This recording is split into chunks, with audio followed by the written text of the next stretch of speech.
ممكن تقول لي عادي، يعني ايه المشكلة؟ هقول لك بقى، ركز في اللي جاي. الشركة اللي صنعت تايتانيك كان اسمها وايت ستار لاين. مين بقى صاحب الشركة دي؟ جي بي مورجان.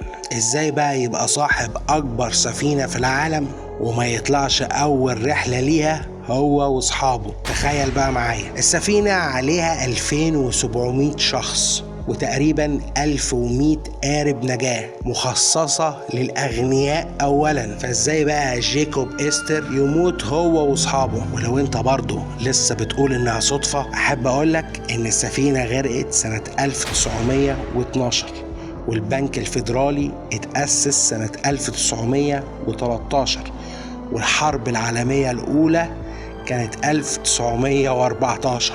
اقول لك بقى على مفاجأة، ويندي راش جدها وجدتها كانوا من الأغنياء اللي ماتوا على سفينة